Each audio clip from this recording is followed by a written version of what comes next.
안녕하세요. 수도권에 사는 40대 후반의 여성입니다. 여기에 올라오는 사연들을 들을 때마다 세상에 이런 사람이 정말 있을까 하는 생각을 했어요. 이런 말 하기 부끄럽지만 저의 결혼 생활은 그야말로 꽃길이었거든요. 결혼 당시 시어머니는 이미 돌아가셨고 회사를 운영하는 시아버지 혼자만 있었는데 시아버지가 친딸처럼 잘 대해주셔서 시집살이라고는 전혀 모르고 살았습니다. 게다가 남편은 결혼 초부터 지금까지 가정에 충실했어요. 주변 지인들은 다들 시집 잘 갔다고 부러워했고 그래서인지 여기 사연들을 들으면 옛날 드라마나 이혼 관련 프로그램을 보는 듯한 기분이 들었거든요. 그런데 얼마 전 이런 저에게도 여기에 소개할 만한 엄청난 일이 하나 터졌답니다. 옆에서 모든 걸 지켜보시던 친정엄마가 사연 올려보면 재밌을 거라고 하셔서 용기 내 사연을 보내게 되었어요. 저와 남편은 결혼 직후 신혼집을 구할 때 혼자인 시아버지가 신경 쓰였습니다. 술이나 담배를 하시지 않아서인지 건강하시지만 끼니를 제때 챙겨 드시지 않았거든요. 결혼 전에는 남편이 함께 살며 시아버지 식사를 챙겼는데 결혼 후 나가서 살면 그럴 수 없잖아요. 그래서 처음엔 합가할까 생각했지만 시아버지가 같이 살면 아무래도 싸우게 된다며 합가를 반대했습니다. 그래서 우리는 신혼집을 시댁 근처로 구해서 일주일에 한 번은 시댁에 방문했어요. 시아버지는 굳이 피곤하게 매주 안 와도 된다고 말은 하지만 항상 우리가 가면 너무 고마워했습니다. 남편은 아버지 회사에서 20대부터 지금까지 계속 일하고 있어요. 항상 성실하고 열심히 일하는 남편 덕에 결혼 후 경제적으로 힘든 적은 한 번도 없었답니다. 어느 날 어지간하면 시댁에 부르지 않던 시아버지가 진지하게 할 말이 있으니 집에 와달라고 했어요. 무슨 일이지 싶어 남편과 시댁에 가보니 웬 중년 여성분이 앉아 있었습니다.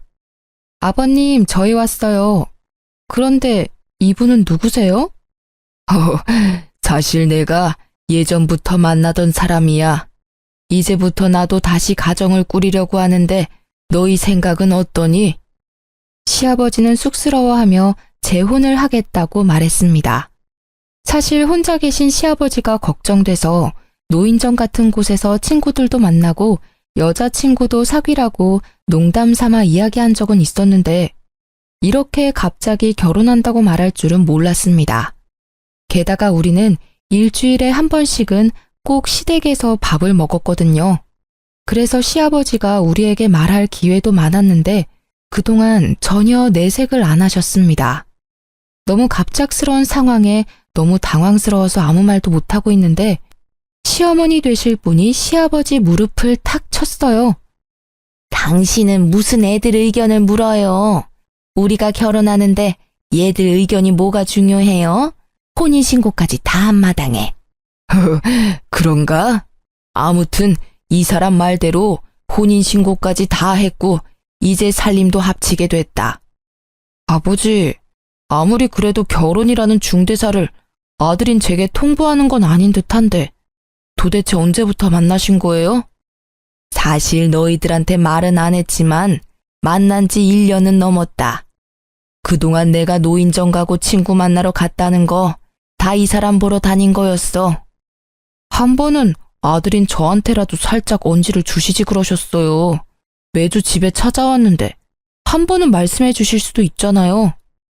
말하려고는 했는데 아무래도 너희들이 신경 쓰일 듯해서 일부러 말 안 했어. 그렇지. 우리가 이 나이에 아기를 가질 것도 아니고 그냥 친구처럼 같이 늙겠다는데 니네가 무슨 상관이야? 그리고 우리가 한두 달 만난 것도 아니고 1년을 넘게 만났다. 서로 알 건 다 알 사이니까 괜한 걱정하지 말고 니들이나 잘 살아. 항상 조심스럽게 말하시던 시아버지와 달리 시어머니는 직설적으로 말했습니다. 게다가 검소하고 수수한 시아버지와 다르게 시어머니는 목걸이에 반지, 팔찌, 귀걸이까지 액세서리가 한가득이었어요. 제가 볼 때 두 분은 외모부터 성격, 옷 입는 스타일까지 하나도 어울리지 않았습니다. 이런 분과 단순한 연애도 아니고 살림까지 합치셨다는 게 이해하기 어려웠어요. 남편 역시 당황스러운 표정을 지었습니다. 사실 저는 아주 당황스럽네요. 아버지의 이런 결정이 이해하기 어렵고요. 하지만 두 분이 이미 혼인신고까지 마쳤다니까 앞으로 싸우지 않고 행복하게 사셨으면 좋겠어요. 역시 우리 아들은 이해해 줄 줄 알았어. 내가 이 사람과 늙은 나이에 싸워서 뭐 하겠니? 나는 평생 친구가 생긴 것 같아 좋단다. 며느리 너도 축하해 주는 거지? 네, 사실 민재 씨처럼 저도 많이 당황스럽긴 하네요. 갑자기 시어머니가 생긴 거잖아요. 그래도 내심 아버지와 평생 함께할 분이 계셨으면 했는데 다행이다 싶어요. 뭐 아버지가 좋으시면 된 거죠. 축하드려요 아버지, 어머니. 그래, 내가 이제부터 시어머니네. 요새 고부 갈등이 심하다지만 이렇게 가족이 되었으니 한번 잘 지내보자. 시어머니는 제게 손을 내밀어 악수를 청했습니다. 억지로 웃음을 지어 보였지만 왠지 앞으로 힘든 날들이 펼쳐질 것 같은 불길한 예감이 들었어요. 다음 날 남편은 출근하고 저는 친정 부모님이 운영하시는 국밥집으로 향했습니다. 친정 부모님이 동네에서 국밥집을 크게 하셔서 남편이 회사에 있는 시간에는 국밥집에서 부모님 일을 돕고 있었거든요. 부모님과 함께 영업 준비를 하며 어제 있었던 일들을 말했습니다. 뭐? 시아버지가 혼인신고를 하셨다고? 나이 들고 혼자 지내는 것보다는 누군가 옆에 같이 있는 게 좋긴 하다만 그래도 너무 갑작스러워서 당황스럽네. 엄마도 그렇지? 게다가 시어머니가 말이 엄청 직설적이야. 안 그래도 시어머니와 며느리는 어려운 사이인데 시어머니는 성격도 세신 분 같아서 너무 걱정돼. 여자한테는 시어머니가 생긴다는 게 부담이긴 하지. 우리 딸 걱정되네. 그래도 우리 딸은 워낙 야무지니까 잘할 거야. 혹시라도 부당한 대우 받으면 무조건 참지 말고 할 말은 다 하고 살아. 안 그러면 너 속병 난다. 알겠지? 참, 그럼 바깥 사돈한테 반찬들 안 가져다 드려도 되니? 시아버지가 엄마 반찬 좋아하셨는데 가져다 드려야 하지 않을까? 당분간은 더 가져다 드리지 뭐. 사실 친정엄마는 매주 수요일마다 시아버지한테 밑반찬을 만들어서 보내드렸습니다. 엄마 손맛이 꽤 좋은 편이거든요. 시아버지는 엄마에게 아주 고마워하시며 반찬을 맛있게 다 드셨습니다. 마침 이날은 수요일이라 여느 때처럼 저녁에 반찬을 챙겨 시댁으로 향했어요. 시댁에 가니 시어머니가 나오셨습니다. 항상 시아버지 혼자 계시던 집에 시어머니가 나오니 정말 어색했어요. 어머니, 안녕하세요. 갑자기 무슨 일이냐? 난 너 부른 적 없는데? 원래 매주 수요일 저녁 때마다 시아버지한테 반찬을 가져다 드렸었거든요. 그래서 가지고 왔어요. 그런데 시아버지는 어디 가셨어요? 집에 계시죠? 잠깐 인사드리고 가려고 하는데. 들어올 필요 없다. 잠깐 앞에 슈퍼 가셨어? 참, 너희 엄마가 사거리에서 국밥집 한댔지? 네, 맞아요. 엄마가 직접 밑반찬을 다 만드셔서 항상 시아버지께도 드리곤 했어요. 그래? 반찬을 참 많이도 보냈네. 그런데 일을 어쩌나? 오늘 외식하려고 나가려던 참이었는데. 시아버지랑 외식이요? 그래, 외식. 뭘 그리 놀라니? 사실 시아버지는 특별한 일이 없을 때는 밖에서 절대 음식을 드시지 않았습니다. 집에 밥이 있는데 왜 굳이 나가서 돈을 쓰냐고 하시며 외식은 이해하지 못하셨어요. 그런 시아버지가 밖에서 외식하신다니 이게 바로 사랑의 힘인가 싶었습니다. 시아버지가 특별한 날 아니면 외식을 하지 않았거든요. 밖에서 왜 굳이 돈 쓰냐면서요. 그랬던 아버지가 특별한 날도 아닌데 외식한다고 하시니 의외라서요. 너가 참 곰 같은 며느리였나 보다. 아무리 시아버지가 그래도 며느리가 알랑방귀 끼어가면서 외식하자고 해야지. 가족끼리 외식하면 기분 전환도 되고 서로 친분도 쌓이고 얼마나 좋아? 얘야, 남자는 여자 하기 나름이야. 여자가 여우짓을 해야 남자들이 지갑도 열리고 밖에도 나가기도 하는 거란다. 알겠니? 내가 인생 선배로서 네 시어미로서 앞으로 많이 가르쳐야겠다. 아무튼 이 반찬들은 네 시아버지한테 잘 전달해주마. 얼른 가봐. 시어머니는 들어오라는 말 한마디 하지 않고 외식하러 나가야 한다는 이유로 쫓아내듯이 보냈습니다. 저 역시 시어머니와 굳이 오랜 시간을 보내고 싶지 않아서 그냥 나왔네요. 며칠 뒤 주말이었습니다. 우리는 주말 중 하루는 시댁에서 밥을 먹었어요. 그날도 어김없이 시댁에서 밥 먹을 준비를 하다가 우연히 음식물 쓰레기통을 보게 되었는데 엄마가 해준 반찬들이 그대로 버려져 있더라고요. 시어머니는 방에서 친구와 통화 중이어서 거실에 있던 시아버지에게 이게 어찌 된 일인지 물었습니다. 아버님, 상 다 차렸어요. 그런데 음식물 쓰레기통 보니까 엄마가 해준 반찬들이 있던데 왜 안 드시고 다 버렸어요?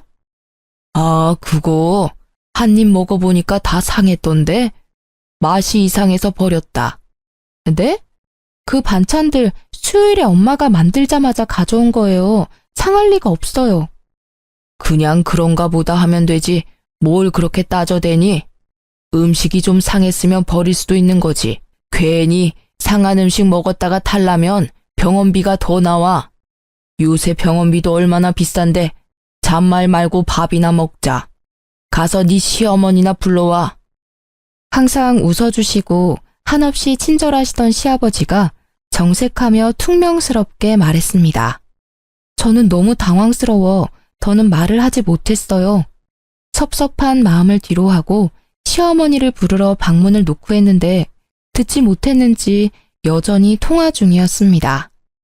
무작정 기다릴 수는 없는 노릇이라 문을 열어보니 시어머니는 문이 열렸는지도 모르고 신나게 통화를 하고 있었어요. 이번에 안 싸더니 반찬을 보냈는데 그 싸구려 국밥집에서 어디 좋은 식재료 쓰겠니? 보나마나 그냥 떠리로 파는 거 아무거나 주워다가 대충 만들었겠지. 그런 거 잘못 먹으면 바로 탈나는 거 알지? 그래서 며느리가 주자마자 바로 음식물 쓰레기통에다가 다 처박아 놨어. 음식물 쓰레기 버리는 것도 일인데 왜 그렇게 사람 귀찮게 하는지 몰라. 요새 누가 그딴 음식 먹는다고. 시골집 개도 그딴 음식 안 먹겠다. 어머니, 지금 무슨 말씀을 하시는 거예요? 어머, 옥자야, 며느리 들어왔다. 나 끊는다. 야, 너는 왜 남의 방에 함부로 막 들어와? 남의 집에서 방에 들어올 때는 노크하는 게 기본적인 예의 아니야? 어디서 며느리가 시어머니 방문을 벌컥벌컥 열어? 저 여러 번 노크했는데 어머니가 못 들으셔서 방문 연 거예요. 그런데 방금 하신 말 뭐예요? 저희 엄마가 정성껏 해주신 음식 먹어보지도 않고 버리신 거예요? 그래, 다 버렸다. 맛대가리 없는 국밥집에서 만들어 봤자지. 너네같이 싸구려 국밥집에서 좋은 식재료를 구할 수나 있었겠니? 저희 엄마 매일 새벽 시장 가셔서 좋은 식재료 구해다가 하나하나 손질해가며 정성껏 요리하세요. 음식 가지고 허튼 장난치시는 분 아니라고요. 웃기고 있네. 만약에 진짜 그렇게까지 했으면 그렇게 국밥이 싼 게 말이 되니? 너네 엄마는 무슨 땅 파서 장사하냐? 말이 되는 소리를 해라. 아무튼 우리는 이제 반찬 가게에서 사 먹을 테니까 이딴 쓰레기 음식 안 줘도 된다. 쓰레기 음식이요? 지금 말 다 하셨어요? 그래, 말 다 했다. 그리고 말이 나와서 말인데 너네 가게에서 가격을 낮추니까 우리 가게가 상대적으로 비싸지잖아. 절대 비싼 가격이 아닌데 말이야. 너네 가게 때문에 우리 가게 다 말아먹게 생겼어. 이건 상도에 어긋나는 일이야. 사실 시어머니도 친정 부모님이 운영하는 국밥집 근처에서 비슷한 국밥집을 운영하고 있습니다. 친정 부모님 국밥집은 평일 점심시간은 물론 저녁 시간까지 자리가 없을 정도로 거의 매일 꽉 차 있는데 시어머니 국밥집은 장사가 거의 안 되고 파리만 날리고 있어요. 어머니 국밥집 장사 안 되는 게 왜 우리 엄마 탓이에요? 설마 우리 친정 가게가 잘 돼서 셈이라도 나셨어요? 그래서 반찬들도 다 버리신 거예요? 그래. 내가 경쟁 가게 밑반찬을 왜 먹어야 하는데? 밖에서 간판만 봐도 짜증나는데 그 집에서 나온 음식을 내가 왜 먹어야 하냐고. 시어머니와 제 목소리가 점점 커지자 부엌에 있던 시아버지와 남편이 놀라서 달려왔습니다. 무슨 일이야? 며느리 너는 시어머니를 잘 모시지 못할 망정 왜 그리 소란이냐? 너 원래 이런 아이였냐? 그게 아니라 시어머니께서. 여보, 별일 아니에요. 세은이가 오해해서 목소리가 커진 거예요. 신경 쓰지 말고 어서 밥이나 먹으러 가요. 아무래도 서로 살아온 세월이 다른데 크고 작은 오해나 말다툼이 생길 수밖에 없죠. 안 그래요? 당신은 어쩜 이리 속도 깊어. 며느리가 큰 소리를 냈는데 혼내지도 않고 말이야. 세은아, 이 사람 네 시어머니야. 잘 모셔야 한다고. 다시는 이렇게 큰 소리 나지 않게 해라. 한 번만 더 집에서 이런 소란 생기면 크게 혼낼 거야. 알겠지? 아버지, 왜 세은이한테만 뭐라고 하세요? 어머니가 세은이한테 뭐라고 했을 수도 있잖아요. 내 안사람이? 그럴 리 없다. 저 사람이 얼마나 바르고 착한 사람인데 둘이 말다툼이 일어났다면 분명히 세은이 잘못이지 내 안사람 잘못은 아니야. 재혼 전 시아버지는 항상 남의 말을 귀 기울여 들었고 함부로 속단하지 않았습니다. 억울하고 화나는 일이 생기더라도 상대방의 이야기를 끝까지 다 듣고 화를 내시는 현명한 어른이었어요. 그런데 재혼하더니 무조건 시어머니 편만 들어주는 것 같아 속상함을 넘어 배신감까지 느꼈습니다. 도대체 얼마나 시어머니를 사랑하면 사람이 이렇게까지 변할 수 있는 걸까요? 어쨌든 이 난리 후 기분이 상할 대로 상해서 밥도 안 먹고 그냥 집으로 가버렸습니다.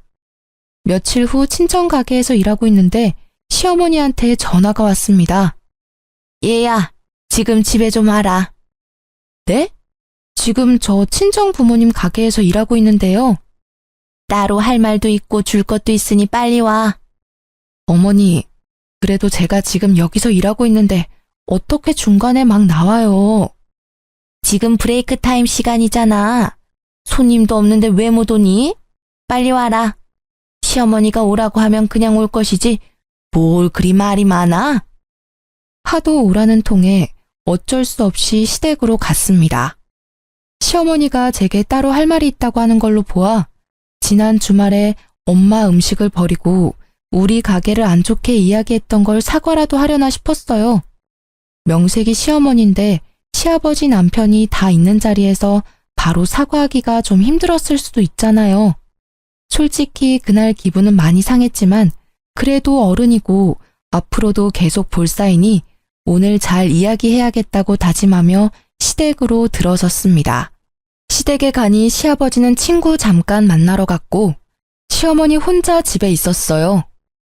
며칠 만에 간 시댁은 뭔가 달라졌습니다. 자세히 보니 거실에 못 보던 안마의자도 있었고 TV와 냉장고까지 다 최신형으로 바뀌어 있더라고요. 처음 오는 사람처럼 뭘 그리 두리번거려? 잠깐 앉아봐라. 일단 이거 받아. 시어머니 앞에는 웬 한약 상자가 있었어요. 이게 웬 한약이에요? 저 한약 잘 못 먹는데. 생각해보니까 너 나이가 적지도 않은데 아직 아기가 없잖아. 그래서 내가 아기 잘 들어서는 약 지어왔다. 아무리 요새 딩크족이라며 아기 없는 집이 많다지만 그래도 여자는 시집 왔으면 그 집의 대를 이어야 하는 거야. 지금이라도 늦지 않았으니 딸 말고 반드시 아들을 낳아. 시어머니가 오늘 부른 이유는 사과가 아니라 얼른 아기를 가지라는 독촉하려고 부른 거였습니다. 저는 시어머니 말대로 나이가 40이 넘어 내일 모레면 50이지만 아직 아기가 없어요. 아기가 싫은 건 아니고 젊을 때는 아기를 가지려고 부단히 노력했습니다. 원래 우리 부부는 아들, 딸 둘씩 낳고 싶었거든요. 그러나 아무리 노력해도 아기는 와주지 않았습니다. 그러다 몇 년 전 자궁 내막에 암이 생겨 자궁 적출 수술을 받았고 이제 다시는 아기를 가질 수 없게 되었어요. 이 모든 사실을 시아버지는 알고 있었는데 시어머니한테는 말을 안 했더라고요. 저 사실은 몇 년 전에 자궁 드러냈어요. 그래서 아기 가지는 한약 필요 없어요. 뭐? 그럼 진작 말을 해야지. 이게 지금 얼마짜린데? 한약방 가기 전에 아버지한테라도 물어보시지 그러셨어요. 아니면 제게 전화라도 하시던가요. 여자면 당연히 자궁이 있다고 생각했지. 이걸 나이 먹은 내가 먹을 수도 없고 이를 어쩐담? 그나저나 나는 손주 자식도 못 보겠구나. 내 친구들은 다들 손주재롱 보며 행복하게 살던데. 나는 그 소소한 행복조차도 느낄 수 없겠어. 시어머니 말에 속상하기도 하고 딱히 할 말이 없어서 그저 고개만 숙이고 가만히 있었습니다. 아기도 못 낳는 게 어디 여자야? 겉껍데기만 여자면 뭐해? 우리 아들 진짜 불쌍하네. 어쩌다가 저런 무식한 곰 같은 걸 아내로 맞이해서 지 자식도 못 안아보고. 얼굴이라도 반반하면 같이 사는 재미라도 있을 텐데. 시어머니는 작은 말로 이야기했지만 저는 확실히 들었습니다. 솔직히 시아버지와 결혼한 지 얼마 되지도 않은 시어머니 같지도 않은 사람한테 이런 이야기를 듣고 있으니 너무 화가 났어요. 그리고 여자가 피치 못할 사정으로 자궁을 드러냈으면 몸이 얼마나 안 좋았는지 먼저 물어보는 게 맞지 않나요? 그러나 시어머니란 사람은 제 몸 걱정은커녕 그저 자기 손주 못 본다고 불평불만을 토로했습니다. 어머니, 지금 뭐라고 하셨어요? 내가 뭐, 나 그냥 혼잣말했다. 혼잣말도 네 허락 받고 해야 하니? 겉껍데기요? 말이 너무 지나치신 거 아니에요? 저라고 자궁 드러내고 싶었겠어요? 저 누구보다 아기 갖고 싶었어요. 그런데 제 몸이 이렇게 된 걸 어쩌라고요? 남의 집 대를 댕강 끊어먹은 년이 뭘 잘했다고 고개 빳빳이 들고 큰 소리야? 너는 옛날에 태어났으면 이 집에 발도 못 붙이고 그대로 쫓겨났어. 칠거지약을 범했다고. 죄인 주제에 어디서 이렇게 당당해? 그동안 네 시아버지가 오냐오냐 해줬나 본데 나는 애도 못 낳는 며느리가 그러고 다니는 꼴 절대 못 본다. 같은 여자로서 어떻게 그런 말을 하세요? 죄인이요? 정말 너무하시네요. 자고로 남자는 바깥 일을 잘하고 여자는 집안 일을 잘해야 집안이 잘 돌아가는 법이다. 그 집안 일에는 아기를 낳고 양육하는 일도 포함되고. 그런데 너는 아기를 갖지 못하니 청소라도 잘해야 하지 않겠어? 밥을 처먹었으면 밥값은 제대로 해야지. 온 김에 집 청소나 하고 가라. 제가 왜 시댁 청소를 해야 하죠? 그리고 집은 때 빼고 강내서 아주 깨끗하게 잘 치우고 있으니 걱정하지 마세요. 민재 씨 신경 하나도 안 쓰이게 집안일 아주 잘하고 있으니까요. 애도 못 낳는 년이 어디서 시어머니한테 바락바락 대들어? 며느리는 시댁도 청소하고 관리해야 하는 거야. 잔말 말고 얼른 안방부터 청소해. 시어머니는 청소기를 건네며 안방으로 밀어넣었습니다. 얼결에 안방으로 들어갔는데 시어머니 옷장이 열려 있었어요. 옷장에는 명품 옷에 가방, 그리고 새 명품 구두까지 있더라고요. 이걸 다 팔면 집 한 채 값은 나올 정도였죠. 야, 너 청소하라니까 왜 남의 옷장은 훔쳐보고 난리야? 그게 다 얼마짜린지 아니? 하나라도 없어지면 가만 안 둘 테니까 손도 대지 마. 그때 외출한 시아버지가 돌아오셨습니다. 어머, 여보 일찍 왔네요. 앙칼지던 시어머니 목소리는 시아버지를 보자마자 소울톤의 애교 섞인 목소리로 바뀌었습니다. 또 무슨 일이야? 집이 왜 이렇게 소란스러워? 둘이 싸우는 소리가 밖에까지 다 들려. 세은이 너는 왜 안방에서 청소기를 돌리고 있냐? 여보, 내가 청소기 돌리다가 허리가 너무 아파서 세은이 시켰어요. 며느리인데 좀 시켜도 되죠? 나이든 당신보다 젊은 며느리가 하는 게 더 낫긴 하지. 그런데 둘이 왜 싸웠어? 아버님 오셨어요? 싸운 건 아니고 안방 청소하다가 어머니 옷장 보고 있었는데 어머니가 기분이 안 좋으셨는지 뭐라고 하시네요. 그런데 어머니 명품 옷이며 가방이 정말 많네요? 이거 다 엄청 비쌀 텐데. 너는 청소기 돌리다 말고 왜 안 사람 옷장을 훔쳐봤어? 아무리 가족이라도 그건 예의가 아니다. 다신 그러지 말아라. 네, 아버님. 시아버지가 저를 혼내자 시어머니는 옆에서 아주 고소해 죽겠다는 듯한 얄미운 표정을 지었습니다. 여보, 며느리한테 너무 그러지 마요. 쟤도 여잔데 갖고 싶어서 그런 거겠지 뭐. 당신이 나한테 저 많은 명품을 다 사준 건데 얼마나 부럽겠어요. 네? 저 옷이며 가방이며 신발을 아버지가 직접 사주신 거라고요? 그럼 여자는 명품을 들고 다녀야 한다며 아버지가 다 사준 거란다. 아무리 그래도 너무 과한 거 아닌가요?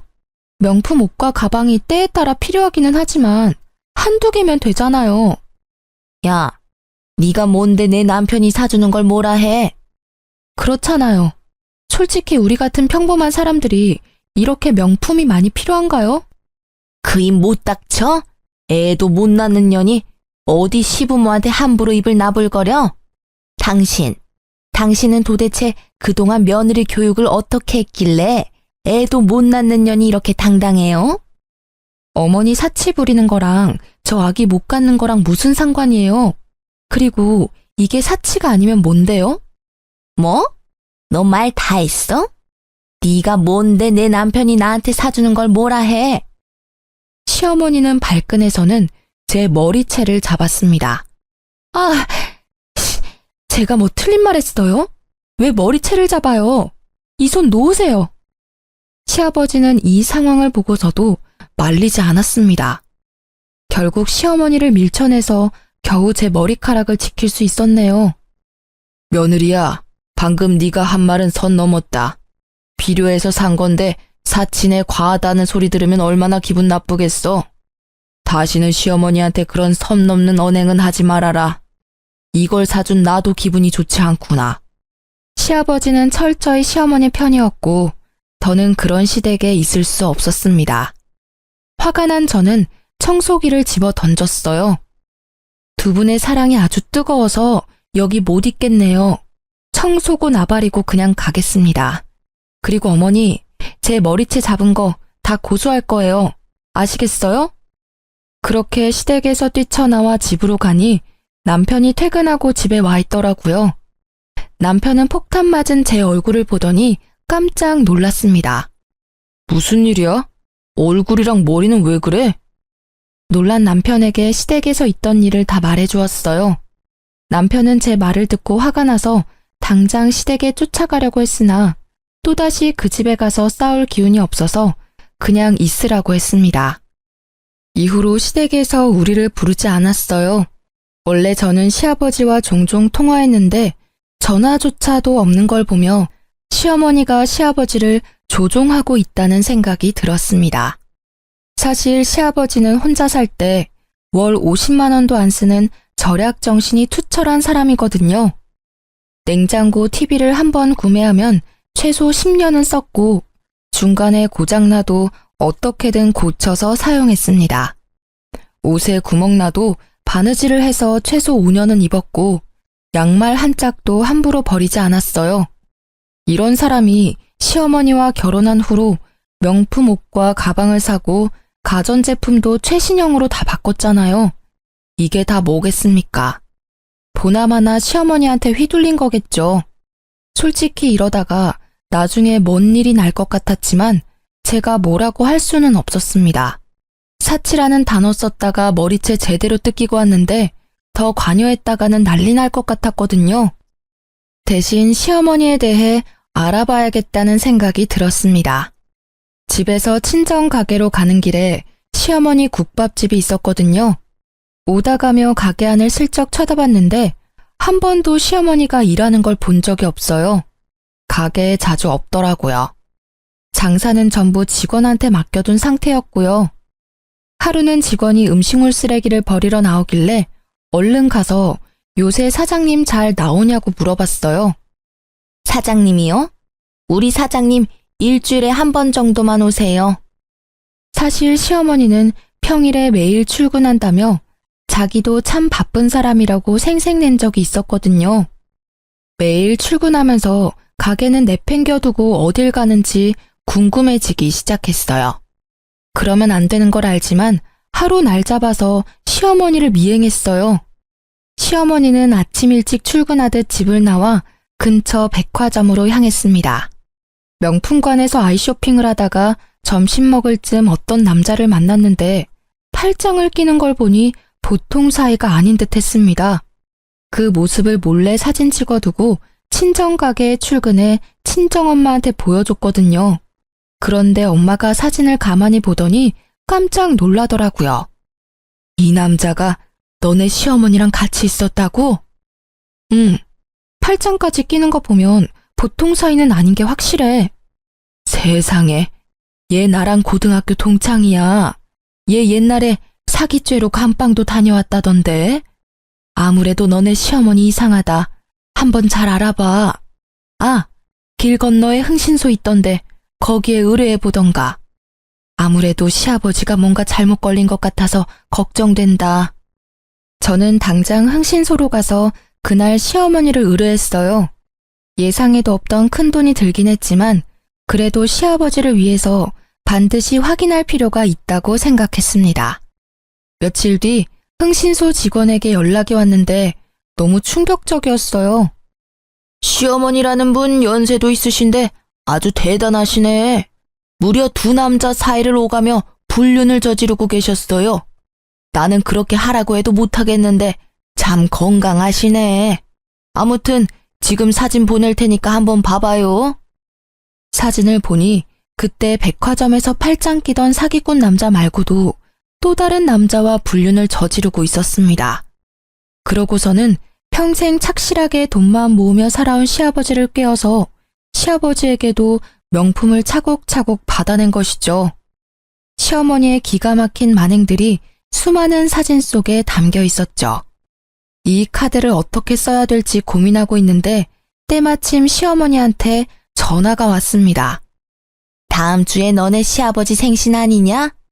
네가 며느리인데 며느리가 시아버지 생일상 차려야 하지 않겠어? 네, 그래야죠. 그날 시아버지 생일상 차리러 갈게요. 그럼 애도 못 낳는데 당연히 그래야지. 그럼 그날 늦지 않게 와라. 나 우리 집 어지럽혀지는 거 싫으니까 음식은 니네 집에서 만들어 와. 속으로 기회라고 생각했어요. 결과가 어떻게 되던 함께 모인 자리에서 물어볼 수 있으니 말이에요. 시아버지 생신날 미역국에 시아버지가 좋아하시던 잡채와 갈비찜을 만들어 시댁으로 향했습니다. 뭐야, 음식 이거밖에 안 해왔어? 명색이 시아버지 생일인데 저는 기본으로 했어야지. 아버지 전 안 좋아하시잖아요. 그것도 모르셨어요? 세은이 말이 맞아. 저는 기름져서 싫다. 그냥 상이나 얼른 차려. 그동안 시어머니 말만 지지해주던 시아버지가 제 말에 동의해 주었습니다. 시어머니는 약간 서운한 표정을 지으며 상을 차리는데 시어머니 손목에 꽤 비싸 보이는 시계가 있었어요. 어머, 어머니, 그 시계 너무 예쁘네요. 고급스러워 보이는데 누가 사준 거예요? 이거 당연히 네 시아버지가 사줬지. 바로 그때 시아버지가 시어머니의 뺨을 때렸습니다. 당신, 아니 이게 뭐 하는 짓이야? 갑자기 왜 내 뺨을 때려? 뭐? 내가 이 시계를 사줘? 난 너한테 시계는 사준 적이 없는데 이 시계는 어떤 놈이 사줬어? 어떤 놈이라니? 그게 무슨 소리야? 이년이 사람 한 명 바보 만드니까 아주 재밌었냐? 아이고, 내 팔자야. TV에서나 보던 꽃뱀한테 걸려들 줄이야. 네가 쓴 돈 전부 다 받아낼 거야. 네가 사람 아주 잘못 봤어. 시아버지는 시모의 멱살을 잡고 흔들기 시작했어요. 사실 시댁에 오기 전 시아버지에게 흥신소에서 받은 사진들을 모두 다 보내놓고 모든 상황을 말씀드렸습니다. 물론 남편에게도 이미 다 말해놨고요. 명백한 증거가 있지만 시어머니는 여전히 아니라고 발뺌을 했어요. 꽃뱀? 내가 왜 꽃뱀이야? 당신 노망 났어? 어머니, 이래도 모른 척 하실 거예요? 보다 못한 저는 시어머니한테 흥신소에서 받은 사진들을 모조리 다 보여주었습니다. 사진을 하나하나 보더니 핏기가 사라진 얼굴로 주워 담기 시작했습니다. 그리곤 털썩 주저앉아 시아버지 앞에서 무릎을 꿇었어요. 미안해요. 내가 그냥 미쳐서 제정신이 아니었어요. 이제 다시는 안 그럴게요. 한 번만 용서해줘요. 그러면 나 진짜 허튼 짓 안 하고 당신만 바라보고 살게요. 이 나이에 이혼당하면 나 어떻게 살아요? 누가 날 데려가줘요? 진심으로 믿고 여생의 반려자라고 생각했는데 제대로 뒤통수 맞은 시아버지는 화가 머리 끝까지 나서 상에 있던 생일 케이크를 그대로 시어머니 얼굴에 내리꽂았습니다. 닥치고 그놈들 누구야? 그 새끼들 언제부터 만난 거냐고. 이 사람은 결혼하고 나서 만났어요. 아니 훤칠하게 생긴 사람이 누나라면서 쫓아오니까 나도 마음이 흔들리잖아요. 뭐? 그럼 이놈한테 가서 살면 되지. 왜 나한테 빌붙어 있는데? 그런데 너무 사정이 딱하더라고요. 그래서 당신이 사다 준 명품들 하나씩 팔아서 돈 주고 그랬어요. 아유, 내가 미안해요. 내가 잘못했어요. 내가 내 돈으로 엉뚱한 놈 먹여 살렸네. 드라마에서나 보던 머저리 호구 같은 등신이 바로 나였어. 그럼 이놈은? 이 사람은 만난 지 얼마 안 됐는데 돈 많다고 해서 몇 번 만나기는 했어요. 그런데 다 거짓말이었어요. 남자 꽃뱀이었어. 참나, 꽃뱀이 꽃뱀한테 물렸네. 더는 못 봐주겠다. 나가. 네? 지금 나가라고요? 귓구멍 막혔어? 나가라고. 이 집 내 집이야. 내 가족이 아닌 사람은 이 집에 있을 자격 없어. 당장 나가. 우리 이혼이야. 못 나가요. 내가 이 집에서 나가서 어떻게 살아요? 한 번만 봐줘요. 나만 사랑한다며. 제 남편까지 합세해서 사기꾼 시무를 현관문 밖으로 내쫓았어요. 시부는 씩씩대며 참지 못한 분노를 잠재우더니 제게 얼굴을 차마 들고 다닐 수 없다고 하셨죠. 며느리한테 못난 모습 보여서 미안하다며 사과했습니다. 며느리 말이 100번 1000번 맞다. 내가 늙어서 노망이 났나 봐. 원래 회사 운영하면서 사람 참 잘 봤는데 어쩜 이렇게 홀딱 속아버렸는지 원. 아무튼 며느리한테는 정말 미안하구나. 내가 너무 큰 상처를 줬어. 진심 어린 사과를 듣는데 왠지 모르게 눈물이 터져 나왔습니다. 평소에 시아버지를 보며 정말 인품 좋으시고 멋진 어른이라고 생각하고 존경했거든요. 저를 막내딸처럼 생각한다며 맛있는 음식이 있으면 아들인 남편이 아닌 저를 먼저 챙겨주던 분이었어요. 이랬던 분이 재혼 후 갑자기 달라지니 당황스럽기도 하고 너무 섭섭했습니다. 우리 며느리 이 못난 시아비 때문에 그동안 마음고생 정말 많았구나. 내가 미안하다. 너무 미안해. 그동안 많이 서운했지? 그러나 시아버지 말 한마디에 쌓이고 쌓인 서운한 감정들이 눈 녹듯 녹아내리며 눈물이 쏟아지더라고요. 그 뒤로 2년이 지났고 저는 여전히 장사가 잘 되는 친정 부모님 국밥집에서 일하고 있었습니다. 한창 바쁜 점심 장사를 마치고 브레이크 시간에 잠시 쉬는데 웬 꾀지지한 여자가 들어오더라고요. 자세히 보니 전 시모였습니다. 어머, 꼴이 이게 뭐예요? 어떻게 된 거예요? 명품들은 다 어디 가고 웬 거지 같은 옷을 입고 오셨대. 세은아, 잘 지냈지? 지나가다 보니까 이 앞에 직원 구한다는 거 보고 들어왔어. 네? 저희 가게에서 일하겠다고요? 왜요? 사실 나 너네 시아버지한테 소송당해서 그동안 썼던 돈 다 갚으려고 국밥집 팔아버렸어. 내 재산들은 그 꽃뱀 놈들한테 다 뜯겨서 찜질방 갈 돈도 없어서 노숙하고 있단다. 그래서 말인데 나 진짜 돈 벌고 싶어. 여기서 일 좀 시켜주면 안 될까? 사정은 딱하지만 일을 어째요? 우리는 직원을 뽑지 꽃뱀을 뽑지는 않거든요. 어머니가 여기서 일하다가 남자를 깨어서 단골 손님들을 데리고 나갈 수도 있고요. 전시모는 화가 잔뜩 나 씩씩거리더니 예전처럼 제 머리채를 잡으려고 하였습니다. 그러나 잽싸게 제가 피한 바람에 결국 잡지 못했고 전시모는 소리를 질렀어요. 꽃뱀? 너 말 다 했어? 내가 너네 시아버지한테 들킨 이유가 뭔데? 네가 사진 찍어서 보내는 바람에 이렇게 된 거 아니야. 네가 양심이란 게 있으면 책임져야 하지 않겠어? 그건 무슨 논리야? 나는 진짜 사실을 말한 것뿐이야. 당신이 그렇게 잘못을 저질러 놓고 내가 왜 당신 인생을 책임져야 하는데? 뭐? 당신? 야, 내가 너 전 시어머니였어. 어디서 반말이야? 진짜 한 대 맞고 싶어? 전 시모가 제 뺨을 때리려고 손을 들어 올렸고 저는 그 손을 막았습니다. 바로 그때 주방에 있던 친정엄마가 국자를 들고 와선 전 시모의 뒤통수를 후려쳤어요. 이 여편네가 지금 누구 딸을 때리려고 손을 올려? 저기 CCTV 안 보여? 내가 친히 신고해줘? 콩밥 한번 먹어볼래?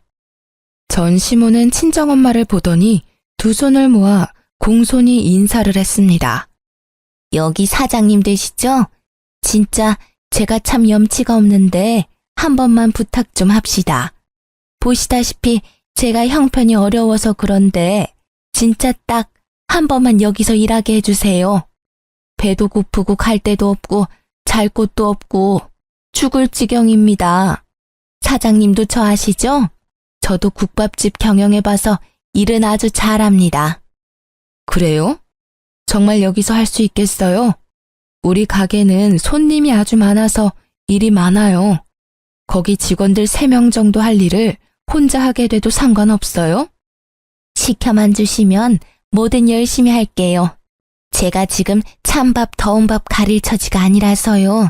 제발 일만 하게 해주세요. 그래요. 그럼 한번 일해봐요. 엄마, 미쳤나 봐. 이 사람을 믿고 일을 시킨다고요? 누군지 몰라서 그래요?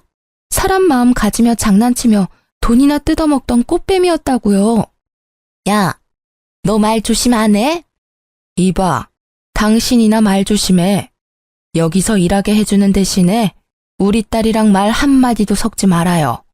아, 그리고 꽃뱀이라고 했으니 식사하는 손님들에게도 말하지 마요. 그냥 영업 중에는 주방에서 설거지만 하고 브레이크 시간에는 청소나 해요. 알겠어요? 그날 저녁부터 전 시모는 우리 가게에서 설거지와 청소를 하기 시작했습니다. 물론 음식 제조는 전혀 시키지 않았어요. 우리 가게만의 비법을 훔쳐서 자신 이름으로 국밥집을 새로 낼지도 모르잖아요. 언제 뒤통수를 칠지 모르니 설거지, 청소, 음식물 처리 등 허들의 일만 연락에 시켰습니다. 그래도 불안하긴 하더라고요. 하지만 엄마는 사돈 대신 복수라도 해야겠다며 최대한 힘든 일만 골라서 시켰습니다. 최저 시급으로 말이죠. 하루는 브레이크 시간에 저녁 영업 준비를 하고 있는데 전 시모가 엄마 몰래 제 앞에 오더니 자기 등에 파스를 붙여달라고 내밀더라고요. 얼마나 파스 붙여줄 사람이 없으면 나한테 와서 일어나 하는 생각에 마지못해 붙여줬습니다. 아이고, 나이 먹고 이딴 일 하려니까 죽을 맛이야. 그래도 너랑 나랑 시어머니, 며느리로 인연을 맺은 사이인데 너네 엄마한테 잘 말해서 어떻게 일 좀 줄여달라고 하면 안 되겠냐? 말도 안 되는 소리를 짓거리길래 대답할 가치도 못 느꼈죠. 전 시모는 계속 엄마한테 말 좀 잘해달라고 청탁을 하더라고요. 이봐요. 잘리고 싶어요? 우리 딸한테 말 한마디도 섞지 말라고 했죠? 엄마, 이 사람이 너무 힘들어서 죽겠다고 일 좀 줄여달라는데 어떻게 해요? 아, 일을 좀 줄여달라? 그럼 오늘부로 일 그만두세요. 평생 쉬면 되지. 두르고 있는 앞치마 여기 던지고 나가세요. 아이고, 제가 정신이 어떻게 됐나 봐요. 따님한테 말 실수를 했네요. 죄송합니다. 음식물 쓰레기통 닦으면 되죠? 전 시모는 엄마 말에 꼼짝도 못하고 다시 주방으로 갔습니다. 그 모습을 보니 아주 고소하고 웃기더라고요. 이렇게 이혼 후 인생 최악의 날들을 지내는 전 시모와는 달리 시아버지는 인생에서 가장 여유롭고 행복한 나날들을 보내고 있습니다. 최근에 운영하던 회사 대표 자리를 남편에게 물려주고 퇴직하셨거든요. 그 덕에 남편은 사장이 되었고 전보다 더 열심히 일에 몰두하느라 엄청 바쁩니다. 그래서 저도 새벽부터 아침밥 차려주고 점심때 먹을 도시락도 챙겨주느라 정신없네요. 사실 시아버지가 이혼한 뒤에도 한동안은 서먹서먹했는데 예전처럼 일주일에 한 번은 같이 밥 먹고 있습니다. 그리고 한 달에 한 번은 비싼 음식점에서 맛있는 음식을 사주신답니다. 메뉴는 온전히 제가 선택하고요. 처음에는 너무 부담스러워서 제가 메뉴를 고르지 못하자 인당 20만 원이나 되는 비싼 뷔페를 데리고 가셨습니다. 너무 부담스럽다고 하니 시아버지가 제게 이런 말을 하셨어요. 너가 그때 그 사진을 보내주지 않았으면 나는 여전히 그 뷔페한테 올려서 내 돈 다 바치면서 살았을 거다. 너한테는 내 전 재산을 다 줘도 하나도 아깝지 않아. 그러니 부담 갖지 말고 마음 편히 먹어라. 이제 조금 있으면 시아버지 생신이에요. 이번 생신은 다 같이 환상의 섬 제주도로 여행을 가서 좋은 추억을 만들고 오려고 합니다. 그날 날씨가 화창했으면 좋겠네요. 저의 사연은 여기까지입니다. 여러분은 재미있으셨는지 모르겠네요.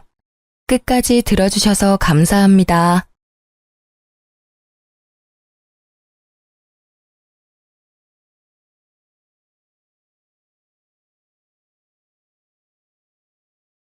안녕하세요.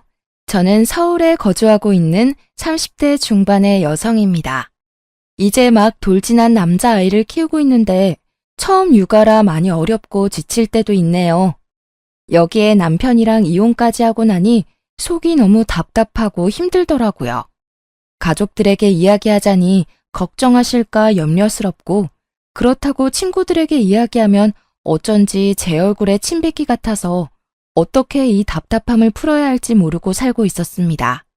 그러다 우연히 친구 소개로 이 채널을 알게 됐는데 여러분들의 이야기를 들으면서 함께 화내고 웃다 보니 어느덧 정이 들었는지 저도 이렇게 제 이야기를 꺼내보네요. 어쩌면 답답하고 어이없는 일에 놀라실 수도 있을 것 같은데 친구나 지인이 들려주는 이야기라고 생각하시면서 함께 공감하고 위로해 주셨으면 하는 바람이에요. 그럼 지금부터 제 이혼 이야기를 풀어보겠습니다.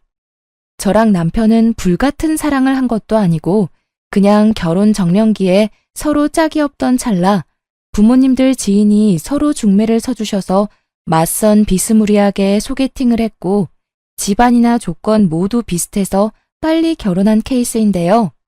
6개월 정도 만나고 결혼을 했는데 서로 잘 모르는 사이에서 그냥 덜컥 혼인신고와 결혼식을 하니 부딪히는 점이 많았어요. 그래도 제가 좀 순한 성격이라 맞춰주면서 살아왔는데 딱 한 가지 도저히 참을 수 없는 게 바로 아이 관련 문제였습니다. 남편이랑 결혼한 지 5년 차가 됐는데 아이가 안 생기더라고요. 요즘 난임 겪는 분들이 워낙 많으시니까 이해하시겠지만 저랑 남편 모두 딱히 어떤 건강상의 문제가 있는 것도 아니고 그렇다고 제가 임신하기 힘들 만큼 나이가 많은 것도 아닌데 5년이 다 되어가도록 임신이 되지 않으니 걱정이 됐어요. 물론 남편이랑 열렬히 사랑해서 서로를 닮은 아이를 꼭 낳고 싶다는 마음이 있는 건 아니었지만 왜 사람이 가정을 꾸려서 별 문제가 있는 것도 아닌데 아이가 생기지 않으니 조급해지더라고요. 그래서 친정엄마 아빠도 몸에 좋은 약을 지어주시는 등 걱정하셨는데요. 처음 3년 동안은 그냥 배란기에 맞춰서 노력해보는 등 자연 임신을 시도했지만 소용이 없길래 제 나이도 점점 들어가고 더 늦으면 안 될 것 같아 의학의 힘을 빌리기로 했습니다. 다행스럽게도 세 번째 시험관 시도 끝에 귀한 저희 아들을 얻게 됐는데 시모가 자꾸만 2대 독자 손주의 육아에 끼어들어서 참견을 했고 효자 남편은 제 편이 아닌 시모의 편을 자꾸 들면서 트러블이 커졌어요. 처음에는 귀한 손주니 그럴 수 있다고 스스로 이해해보려 했지만 점점 도가 지나치니까 제 아들은 제가 지켜야겠다는 생각이 들었고 도저히 방관하는 남편도 곱게 보이지 않더라고요. 시모는 무속신앙과 민간요법을 아주 맹신하는 분이셨어요. 물론 그런 것들이 나쁘다고는 생각하지 않아요. 하지만 맹목적으로 믿고 어린 제 아들에게까지 접목을 하시니 솔직히 엄마된 입장에서는 탐탁치 않게 느껴지더라고요. 아마 제 친정엄마 아빠가 그렇게 하셨어도 정말 치를 떨며 하지 말라고 고래고래 소리를 지르며 막았을 텐데요. 처음에는 저희 부부가 임신이 잘 안 되니까 제가 타깃이었어요. 저한테 임신이 왜 안 되냐면서 무슨 문제 있는 거 아니냐는 식으로 몰아가서 기분이 나빴던 적이 한두 번이 아니었답니다. 심지어는 출처를 알 수 없는 이상한 한약 같은 걸 자꾸 지어오는 겁니다. 저는 성격이 좀 확실한 편이라서 누가 주는 음식은 잘 안 먹어요. 그래서 시모가 생각해서 지어준 거지만 한약이 몸에 잘 안 받는 체질이라면서 극구 사양을 했는데요. 몸에 좋은 거니까 꼭 먹으라면서 자기 보는 앞에서 다 먹을 때까지 안 갈 거라면서 생떼를 부리는 겁니다. 솔직히 어이없었지만 진짜 안 먹으면 안 갈 것 같아서 억지로 먹었는데 이후에도 한약 다 먹었는지 남편 통해서 감시하며 확인을 하지 않나 싫다고 해도 자꾸 강요를 하니 진짜 부담스럽더라고요. 그리고 저희 부부는 시험관 시술을 통해서 아이를 얻었잖아요. 이런 건 의학적으로도 증명할 수 있는 명확한 사실인데도 불구하고 시모가 자꾸 아들을 낳게 된 건 자기가 100일 동안 정성 들여 기도한 덕분이라며 자기 보고 감사해야 한다고 떵떵거리는 게 아니겠어요. 진짜 주위에 결혼한 친구들에게 말하면 요즘에도 그런 시어머니가 있냐면서 다들 이해를 못 하더라고요. 그래도 여기까지는 좀 당황스럽기는 해도 얼마나 손주가 보고 싶었으면 이렇게 하시겠나 싶어서 참고 넘어가려고 했어요. 친정엄마 아빠께 말씀드려도 사돈이 귀한 손주 얻어서 기분이 좋아서 그런 거고 어른이니까 젊은 며느리인 네가 조금만 이해하고 넘어가라고 신신당부를 하시더라고요. 그렇게 시모 말은 한 귀로 흘리면서 모른 척하고 살았는데 도저히 제 기준에서는 납득하기 힘든 일이 또 벌어졌습니다. 아기를 낳으면 출생신고를 한 달 이내에 해야 하잖아요. 그래서 저희 부부도 아기 이름을 짓고 출생신고를 하려고 했답니다. 사실 저희끼리 생각했던 예쁜 이름들이 몇 가지 있었는데 태어난 사주랑도 맞춰서 지어야 한다기에 미뤄지게 됐었죠.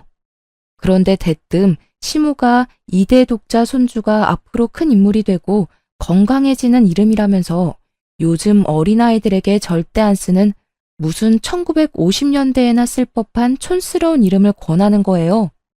제가 여기서 정확히 말씀드리지는 못하지만 딱 듣기에 돌쇠, 먹쇠, 꺽쇠 같은 느낌이라 진짜 너무 싫더라고요. 저뿐만 아니라 항상 조용하고 가정일에 무관심해 보이던 시부도 그건 좀 아닌 것 같다면서 나서지 말라며 시모에게 면박을 줬습니다. 속으로 그나마 시부라도 제 편을 들어줘서 다행이다 싶었어요. 정작 아기 아빠인 남편은 아무 말 안 하고 못 들은 척하고 있었거든요. 그래서 시모에게 요즘 이런 이름은 안 쓴다면서 죄송한데 아이 이름은 저희가 지어주고 싶다고 말씀을 드렸어요.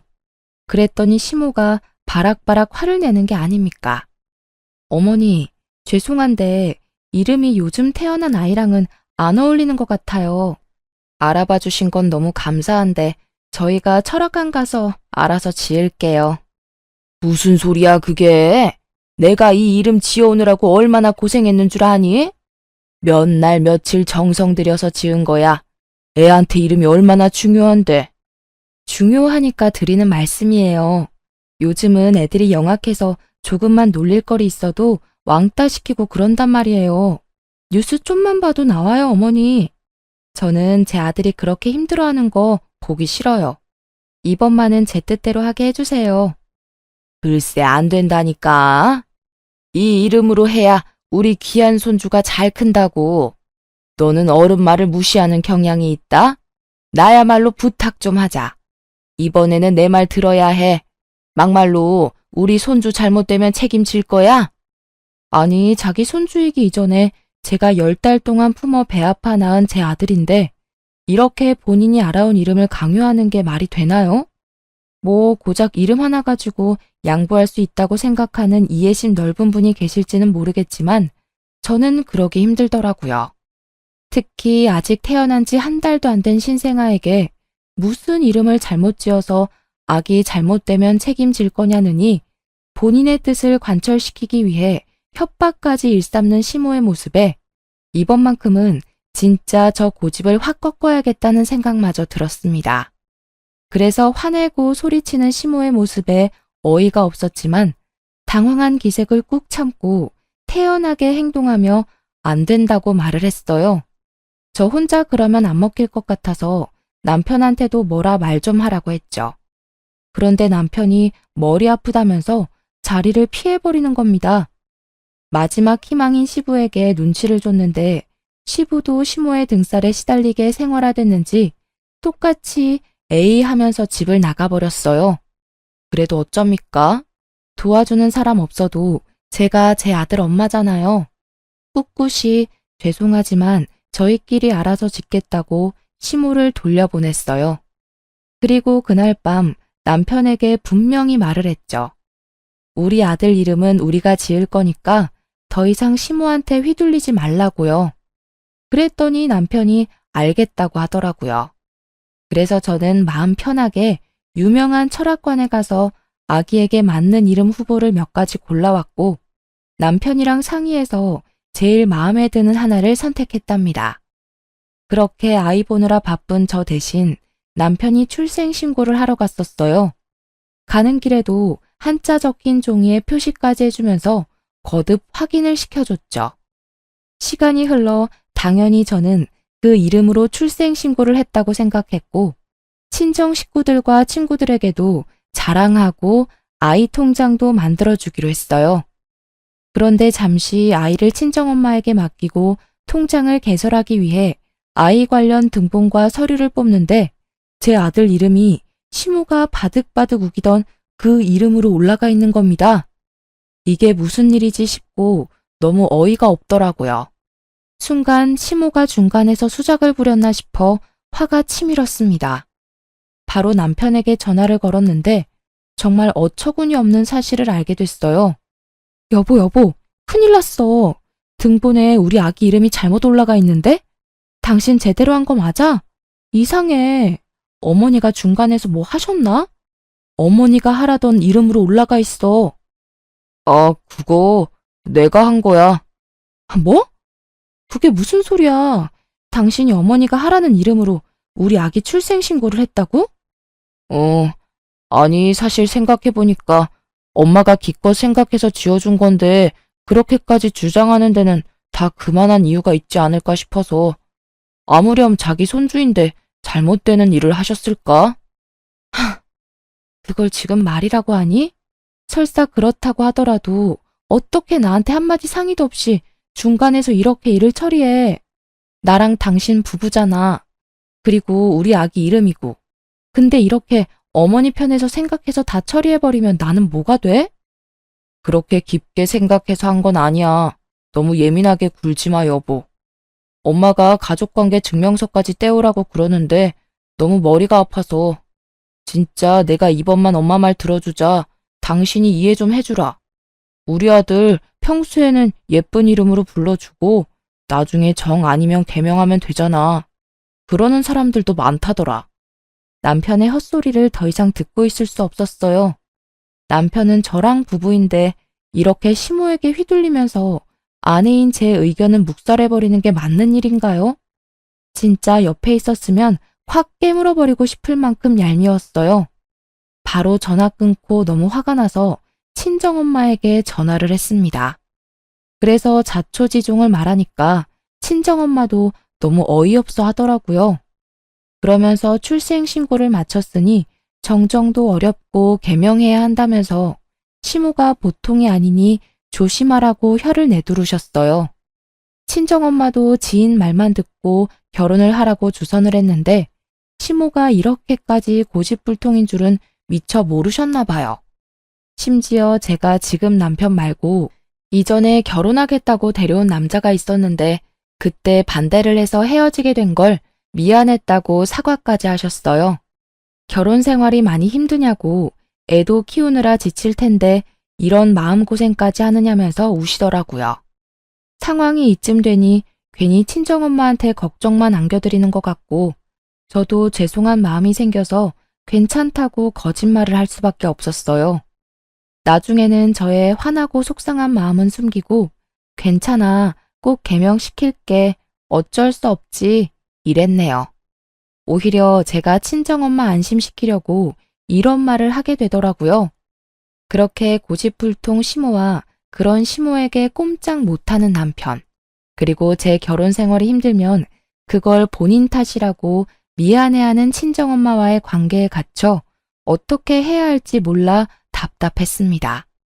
그래도 시간은 흘러 마음을 추스리고 아이를 키우는 재미에 빠져 살았어요. 출산 직후에는 매일 반복되는 밤수유와 정신없는 육아에 지쳐 살짝 산후 우울증이 오기도 했는데 시간이 흐르면서 저도 적응을 했는지 아기가 너무 이뻐서 힘듦이 사르르 녹게 되더라고요. 아마 아기 키워주신 주부님들이라면 다 아실 텐데요. 매일 추레한 모습으로 일어나 아이와 동고동락하면서 24시간을 지내다 보면 하루가 정말 순식간에 지나가잖아요. 저는 아기를 낳아도 제 생활을 유지하고 살 수 있을 줄 알았는데 정말 돌 이전까지는 아기 위주로 사라지더라고요.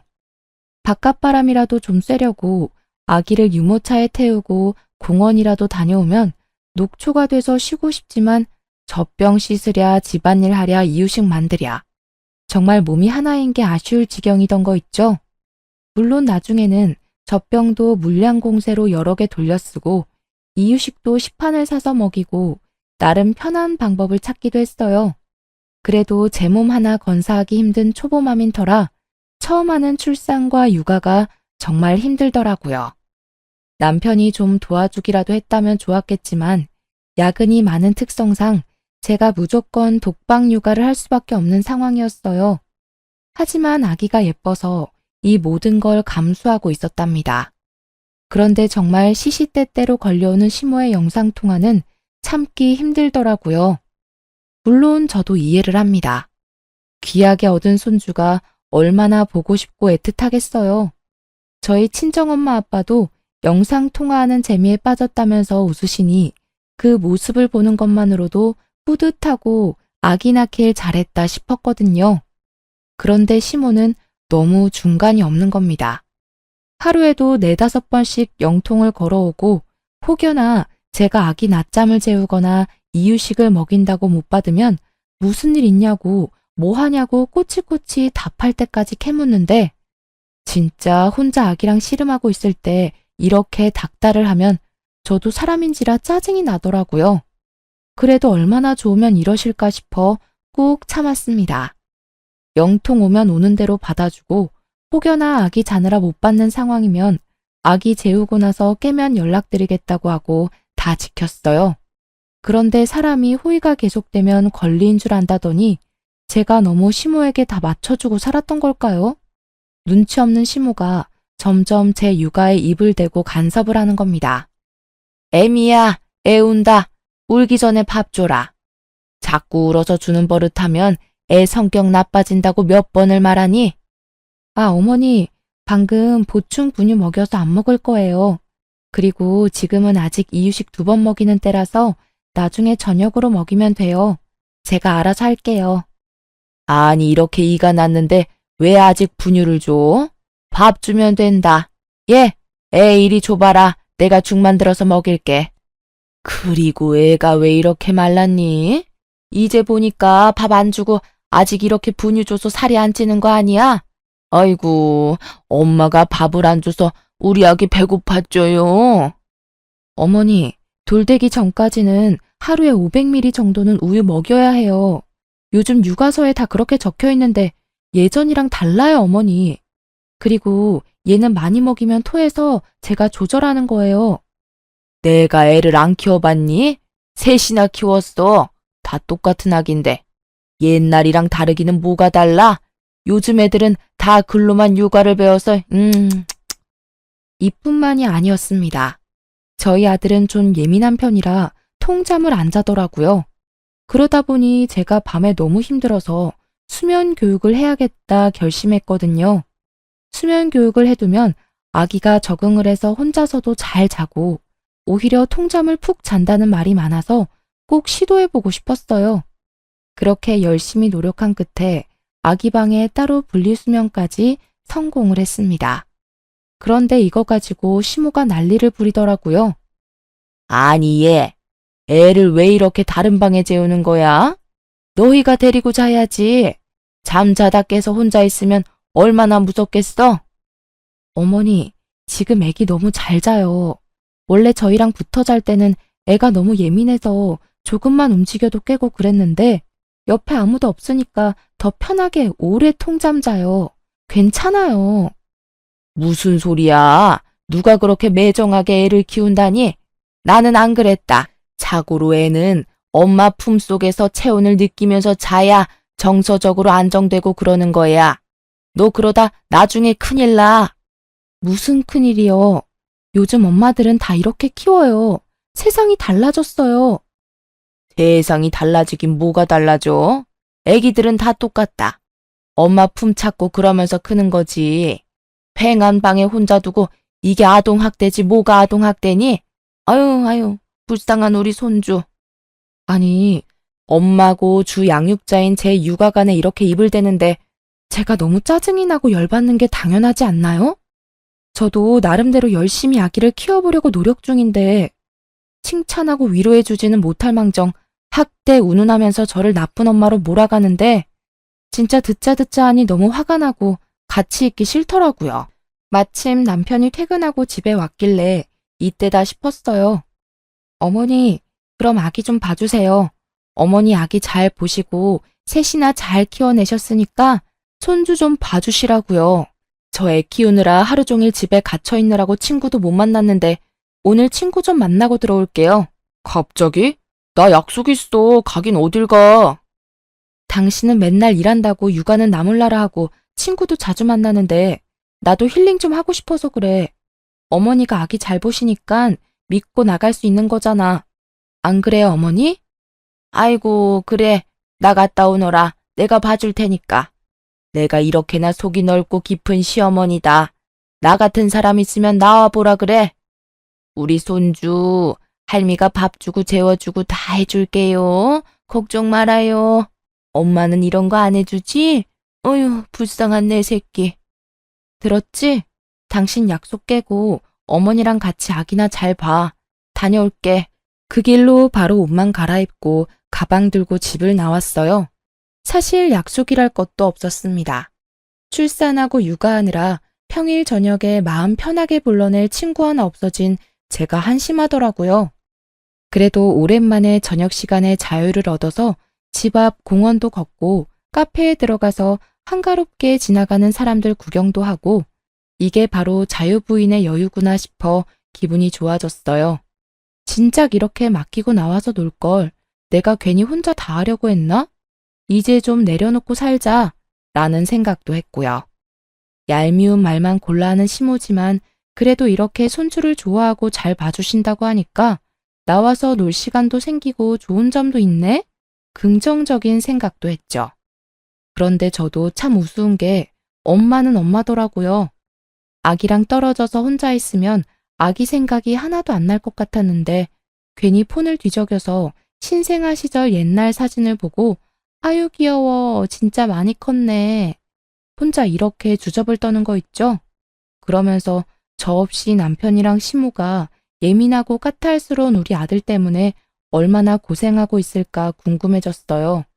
그래서 남편한테 전화를 걸었는데 한창 아기랑 씨름하고 있을 거라고 여겼던 제 생각과는 달리 친구랑 술을 마시고 있는 겁니다.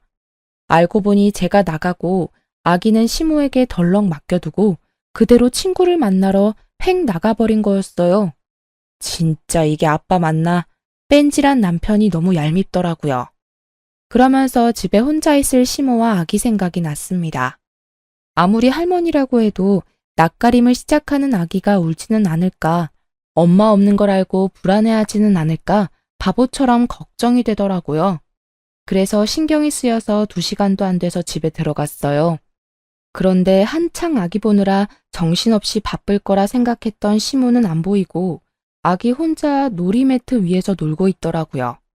시모는 어디 갔지 싶어 거실과 주방을 둘러보는데 안 보여서 가셨나 싶었는데 아기 방 쪽에서 부스럭거리는 소리가 들렸어요. 그래서 조심스레 문을 열었는데 글쎄 시모가 아기 침대 매트리스를 뒤집고 낑낑거리고 있는 겁니다. 어머니, 거기서 뭐 하세요? 아유, 깜짝이야. 너는 인기척도 없이 들어오니? 뭐 이렇게 빨리 왔어? 친구 만난다더니. 아, 약속이 깨져서 그냥 빨리 들어왔어요. 그런데 뭐 하시는 거예요? 애기 매트리스는 왜 다 뒤집어 놓으셨어요? 그리고 손에 그건 뭐예요? 시모 손을 자세히 보니 종이 몇 장이 팔랑팔랑대고 있더라고요. A4 용지도 아니고 한지처럼 얇은 종이에 붉은 글귀들이 가득해서 살펴보니까 다름 아닌 부적이었습니다. 제 표정이 일그러지는 걸 느꼈는지 시모가 당황하면서 재빨리 매트리스 밑에 부적을 끼워두고 침대를 돌려놓더라고요. 어이가 없어서 바로 매트리스 까서 부적을 챙겼습니다. 아, 별거 아니야. 신경 쓰지 마라. 애기는 애기 봐야지 너는. 아니 어머니, 별거 아닌 게 아니라요. 이런 걸 왜 애기 매트리스에 붙여요? 어디에 쓰는 건데요? 무슨 의미가 있는 거냐고요. 아유, 또 시작이다, 또 시작이야. 그냥 무탈하고 건강하게 밤잠 잘 자고 좋은 꿈 꾸라고 내가 빌어서 누가 써준 거야. 다 좋은 의미지. 내가 이상한 거 우리 손주 머리맡에 붙이겠니? 너는 그냥 내가 하는 건 다 도끼 눈을 뜨고 보지? 어머니, 솔직히 말씀드릴게요. 저는 이런 거 별로 안 믿어요. 특히나 어른도 아니고 아직 말도 못하는 아기 쓰는 물건에 이렇게 몰래 붙여두는 거 오히려 찝찝하다고요. 제발 좀 이러지 마세요. 너는 말을 해도 참 섭섭하게 한다. 나 우리 손주 할미야. 하나밖에 없는 2대 독자 잘 크게 하려고 하는 건데 너는 정작 어미가 돼서 밥도 제대로 안 주고 잠도 잘 안 챙겨 재우는데 내가 이런 거라도 신경을 써야지. 우리 2대 독자 너 때문에 다치고 아프면 책임질 거야? 진짜 그놈의 책임. 짜증이 머리 끝까지 치솟더라고요. 제가 엄마지 시모가 엄마인가요? 시모는 그냥 할머니답게 뒤로 한 발 물러나서 제가 하는 육아를 마음에 안 들더라도 지켜봐줬으면 좋겠는데 어떻게 이렇게 사사건건 간섭을 하는지 모르겠더라고요. 제 상식으로는 이해 불가라서 진짜 가슴이 답답했어요. 이런 것도 다 이해하고 넘어가는 세상 착한 며느리가 있을까요? 저도 남에게, 특히 나이 많은 어르신들에게는 싫은 소리 못하고 조금 손해보더라도 예의 차리는 순한 성격이거든요. 그런데 정작 제 시모가 이렇게 아나무인으로 구니까 더는 참고 지내지 못하겠다는 생각이 들더라고요. 그래서 일단 시모 보고 가시라고 하고 남편한테 전화를 걸어 지금 당장 안 들어오면 이혼할 거라고 통보했습니다. 놀란 남편이 무슨 일이냐면서 급하게 들어왔어요. 여보, 나 이렇게 못 살겠어. 내가 나쁜 엄마야? 아기 밥 안 주고 잠도 잘 안 재우는 나쁜 엄마냐고. 맨날 밖으로 놀러 다니고 아기한테 관심 1도 없는 당신이 나쁜 아빠 아니고? 갑자기 또 왜 그래? 당신도 오늘 친구 잘 만나고 왔잖아. 우리 엄마가 아기 잘 봐줘서 잘 놀고 와서 왜 이래? 나 친구 안 만났어. 맨날 24시간 아기 보느라 만날 친구도 다 끊겼어. 그런데 우리 어머니는 나보고 아동학대 운운하면서 애 그렇게 키우지 말라고 나 때문에 다치고 아프면 책임질 거니? 이거 봐. 이런 부적까지 붙이면서 내 탓이라고 간섭하는데 내가 언제까지 참고 넘어가야 해? 아, 난 또 뭐라고. 별것도 아닌데 당신 요즘 보면 너무 다크해. 산후우울증 뭐 그런 거야? 병원 끊어줄게 좀 다녀. 그리고 우리 엄마가 애 생각해서 이런 거 알아보고 당신한테 조언도 해주는 거지. 사람 성의 무시하지 좀 마. 정말 지긋지긋하게 시모 편을 드는 남편이었어요. 결혼하고 아기 낳으면 그렇게 많이 싸운다던데 저는 사실 육아하는 건 힘들어도 참을만 했거든요. 그런데 진짜 입 육아하고 저를 나쁜 엄마로 몰아가는 이 시모와 남편 때문에 정말 가슴이 터질 것 같았어요. 나중에는 제가 예민하고 산후우울증 때문에 그런다는데 아무리 생각해도 저는 너무나 멀쩡하고 정상적이었거든요. 제가 욱하고 화가 날 때는 시모 그리고 그 편을 드는 남편과 엮이는 일이 생길 때뿐이었습니다.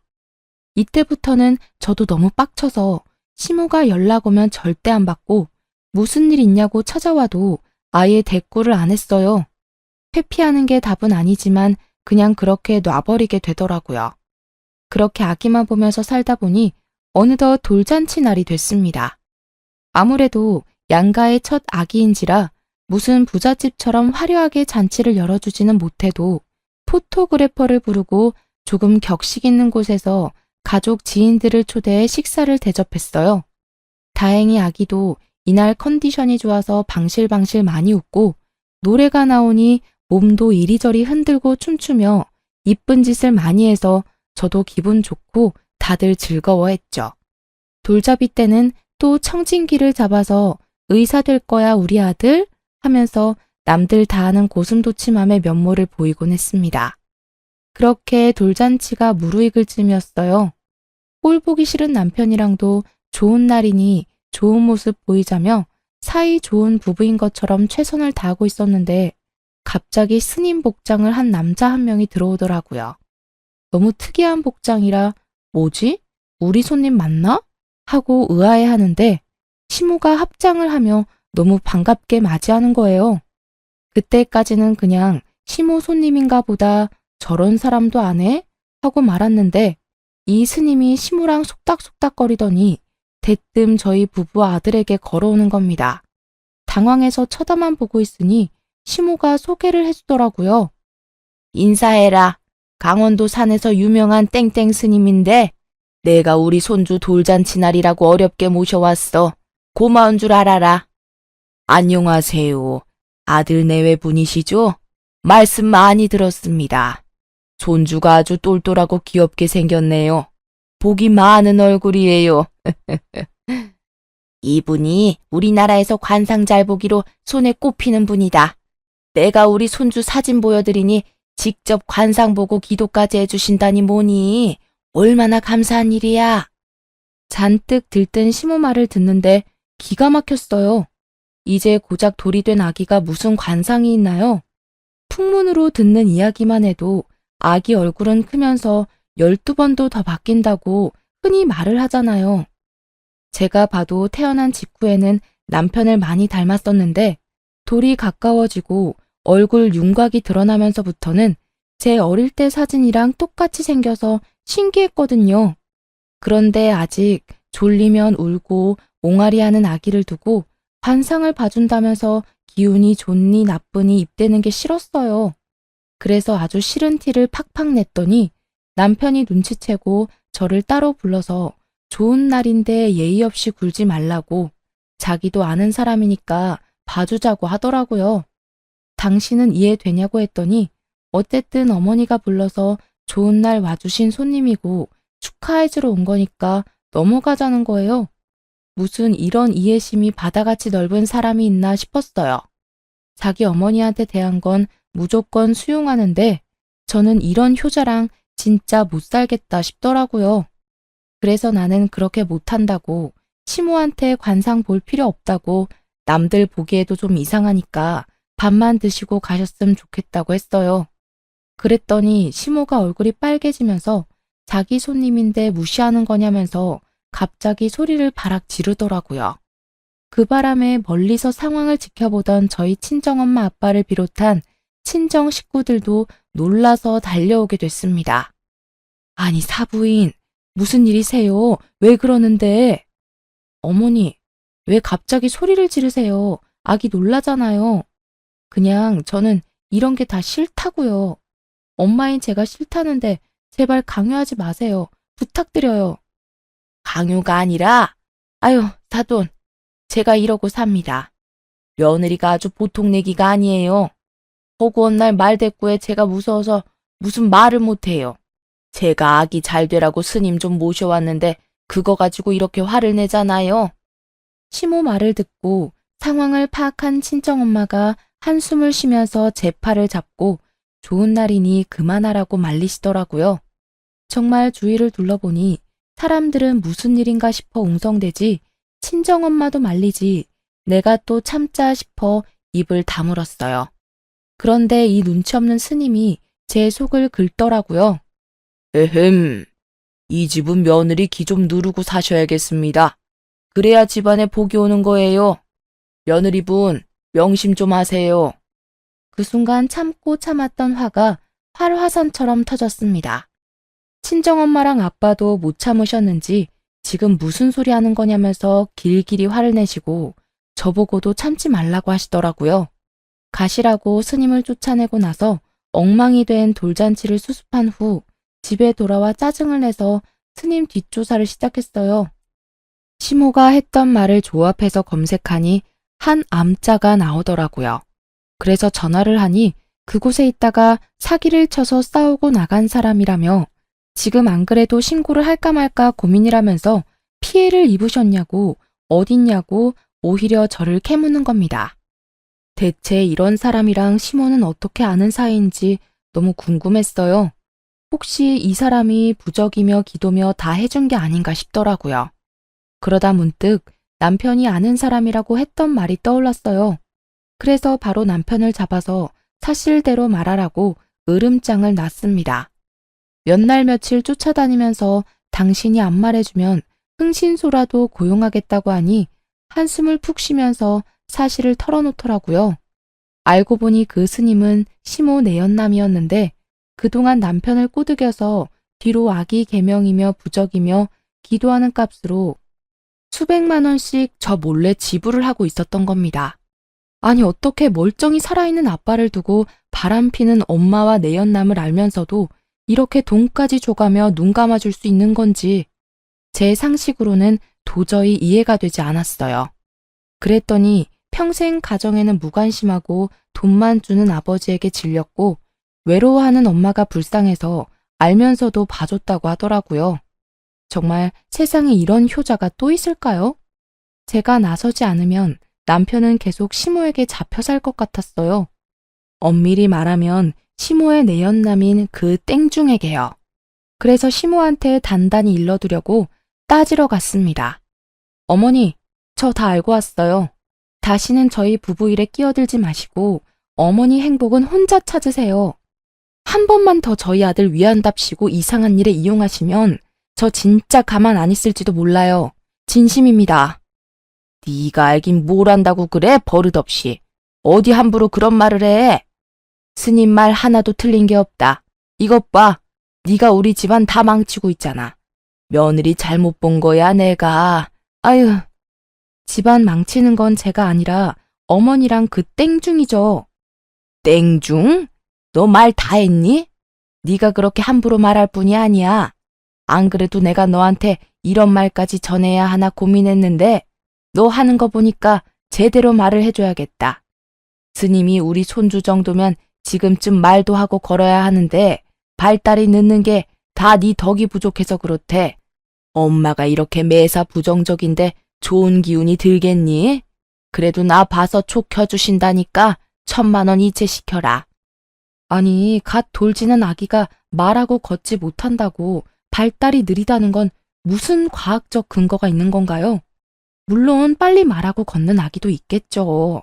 하지만 병원에서 영유아 검진을 받을 때마다 잘 자라고 있다고 아무 염려 말라고 하는데 이렇게 땡중 말만 듣고 저에게 또 1,000만 원을 붙이라고 아주 뻔뻔하게 이야기하는 시무를 보니 이제라도 빨리 이 미친 집안과 연을 끊어야겠다는 생각이 들었습니다. 너무 열받아서 남편한테 상의하고 뭐고 바로 다이렉트로 시부에게 전화해서 집에 들어오시라고 했습니다. 놀란 시부가 잔뜩 화가 나 있는 저와 시무를 보고 멈칫하다가 이내 차분한 표정으로 들어와 앉으시더라고요. 무슨 일이냐? 아기는 어쩌고? 친정에 맡겼어요, 아버님. 저 드릴 말씀이 있어요. 저 진짜 아버님 충격받으실까 참고 또 참으려고 했는데 더 참다가는 제가 정신병에 걸릴 것 같아요. 어머니 불륜하는 거 모르셨어요? 야, 미친년 아니야 이거? 내가 무슨 불륜을 해? 증거 있어? 증거 있냐고. 내가 아주 며느리가 아니라 귀신을 들였구나. 아이고 아이고. 저에게 달려드는 시무를 한 팔로 제 앞에서 소파에 던져버렸습니다. 저한테 그런 괴력이 있는지 몰랐는데 사람이 너무 화가 나니까 저도 모르게 그런 행동이 나오더라고요. 소파에 내동댕이 쳐진 시모가 저를 죽일 듯이 노려봤어요. 그리고는 아니라고 제 말 듣지 말라면서 시부한테 매달려서 악다구니를 쓰더라고요. 그런데 시부가 시모를 감싸기는커녕 가만 있으라면서 뿌리치는 겁니다. 그 땡중 말하는 거냐? 내가 왜 몰라? 내가 가만히 있으니까 다들 내가 바보 천치인 줄 아는 모양이지? 내 주머니에서 돈이 줄줄 새나가고 집에 수백 수천짜리 잡쓰레기가 넘쳐나는데 내가 왜 그걸 몰라? 며느리 너까지 알 정도면 네 시모가 아주 대놓고 지랄을 했나 보구나. 아버님, 그걸 다 알면서 지금까지 참으신 거예요? 그 땡중이 저랑 제 아들까지 싸잡아서 이용하고 돈 달라고 하는데 저는 도저히 못 참겠어요, 아버님. 네 시모 증거 운운하는 거 봤지? 증거는 아주 차고 넘친다. 그것도 모르고 감히 손주 돌잔치까지 불러? 내가 여태껏 며느리한테 쪽팔려서 말도 못하고 근데 이렇게 너까지 알게 된 이상 내가 더 참을 게 뭐 있겠냐? 여보, 내가 다 설명할게요. 제발 이왕 참은 거 조금만 더 참아요. 여보세요? 아들. 지금 네 와이프 우리 집 와서 아주 집안 다 망치고 있다. 빨리 좀 와서 쟤 좀 데려가. 지금 제정신 아니야. 그리고 아버지 좀 말려라. 여기서 제정신 아닌 건 니들 모자뿐이야. 이놈의 모자가 쌍으로 아주 나를 물먹었지. 오냐? 이놈들 오늘 끝을 보자. 너도 당장 집으로 뛰어와. 아버지 부름에 한달음에 남편이 달려왔습니다. 시모는 덜덜 떨면서 울고 있지. 저는 기세등등하게 소파에 앉아있지. 시부는 아무 말 없이 남편을 노려보고 있지. 남편이 허옇게 질려서 무슨 일인가 눈치를 보더라고요. 정말 제가 시부에게 다 털어놓을 거라고는 미처 생각하지 못했던 듯 했습니다. 한창 눈치를 보던 남편은 이내 무릎을 꿇었어요. 아버지, 죄송해요. 제가 다 설명할게요. 처음부터 작정하고 아버지 속인 건 아니었어요. 저도 엄마가 시켜서 모르는 척 몇 번 돈만 드린 건데 이렇게 길게 끄실 줄은 몰랐어요. 죄송해요, 아버지. 저 좀 봐주세요. 야, 네가 그러고도 내 아들이야? 뭘 내가 시키기를. 말을 그렇게 하면 안 되지. 너 미쳤니? 너 착한 우리 아들한테 무슨 짓을 한 거야? 무슨 세뇌를 시켰길래 얘가 이래? 조용히들 못해? 나는 그래도 가족이라고 몇 번이나 참고 기회를 줬다. 며느리한테 부끄럽기도 하고 무엇보다 내가 일궈온 내 가정이니까. 그런데 나를 이렇게 비참하게 만들어? 여보, 내가 정말 잘못했어요. 한 번만 용서해줘요. 이번에는 시모도 울며 불며 무릎을 꿇더라고요. 열받은 시부가 화를 내니 시모랑 남편 모두 꼼짝을 못했습니다. 그도 그럴 게 시부가 사업을 해서 읽어놓은 재산이 많은데 워낙 시모랑 아들이 씀씀이가 해프니 본인이 관리를 다 하고 있었거든요. 그래서 저조차 결혼 전에는 그 규모가 어느 정도인지는 미처 알지 못했어요. 그래도 지방에 땅이랑 빌딩이 있고 서울에 집이 있어서 일 안 해도 임대료로 먹고 살 정도라고는 들었습니다. 그런데 신혼 초에 교통 요지에 있는 빌딩 한 군데에 저랑 남편을 데려가서 보여주시면서 이 건물은 너희 거라고 아기만 낳아 잘 살라고 그거면 된다고 하시는 겁니다. 그때 남편이 어찌나 좋아하던지 저도 어안이 벙벙하면서도 시부가 생각보다 더 재력이 있었구나 놀랐었어요. 이렇게 시부를 이기지도 못할 거면서 왜 그리 큰일을 뒤에서 벌였는지 진짜 이해 불가능이었습니다. 용서? 나한테 빌 게 아니라 먼저 시집이라도 와서 이런 더러운 꼴 본 며느리한테 잘못을 빌어야지. 얘가 무슨 잘못이야? 둘 다 당장 사과해. 시부의 불호령에 남편이 먼저 저에게 머리를 조아렸어요. 정말 돈이 무섭긴 무섭구나 싶더라고요. 미안해. 내가 사과할게. 이제 엄마 편 안 들고 무조건 당신 편이야. 이제 와서 아버님, 이 사과 안 받아도 상관없는 거죠. 저는 더 이상 남편이랑 살기 싫습니다. 저 이혼하겠습니다. 그리고 아기는 꼭 제가 데려갈 거예요. 이해해 주세요. 그래, 네 뜻이 그렇다면 내 말리지 않으마. 험한 꼴 보게 해서 정말 미안하다. 내 위자료는 섭섭치 않게 해주마. 또 말을 왜 그렇게 하니? 이혼하는 건 네 마음이지만 걔는 우리 핏줄인데 왜 네가 데려간다는 거야? 조용히 해. 놀기 좋아하는 저놈이 애를 키울 거야? 아님 동네 창피하게 바람난 당신이 애를 키울 거야? 돈 주고 베이비시터 쓰면 되잖아. 돈이면 다 되는 거 몰라요? 무슨 돈? 나 당신이랑 이혼할 거야. 그 땡중한테도 민사소송 걸어서 아주 이 나라에서 얼굴 못 들고 살게 만들 거라고. 그리고 너 오늘부로 내 아들 아니다. 내 전 재산 새아기한테 아기 키우라고 떼어주고 남는 건 다 고아원에 기부할 거니까 더 이상 콩고물 기대하지 마라. 가족의 인연은 여기까지니 그리들 알아. 그 말에 시모와 남편 모두 시부 바짓가랑이를 잡고 엉엉 울면서 추하게 매달리기 급급했습니다. 진짜 사람이 이렇게까지 추할 수 있나 싶을 정도로 눈물 콧물 범벅이 돼서 한 번만 봐달라고 하는데 재력과 시부는 절대 선처는 없다고 단호했어요. 저 역시 마찬가지였고 결국 이혼 후 시부가 떼어준 빌딩 수익료로 위자료를 막대하게 챙겨 편하게 아들을 키우고 있답니다. 이혼 후 바로 개명 신청을 했고 베이비시터도 쓰고 있어요. 정말 돌이켜보면 효자 남편과 간섭 쩌는 시모 사이에서 더 있었다가는 찐으로 우울증에 걸렸을 것 같아요. 지금 이혼하고 혼자 아들을 키우고 있는데 몸은 힘들지만 정신이 평화로우니까 살 것 같거든요. 듣자 하니 시부는 재산을 처분해서 동남아로 떠났고 시모는 땡중이 남은 재산까지 털고 도망가서 알거지로 피해자들이랑 땡중 찾으러 다니느라 바쁘다고 해요. 남편은 아들 양육비와 시모가 땡중 찾는 비용까지 대느라 돈이 부족해 대리운전까지 뛰고 있다고 합니다. 정말 제가 그들처럼 진실을 숨기고 참고 살았다면 이렇게 평화로운 시간을 보낼 수 있었을까 싶어요.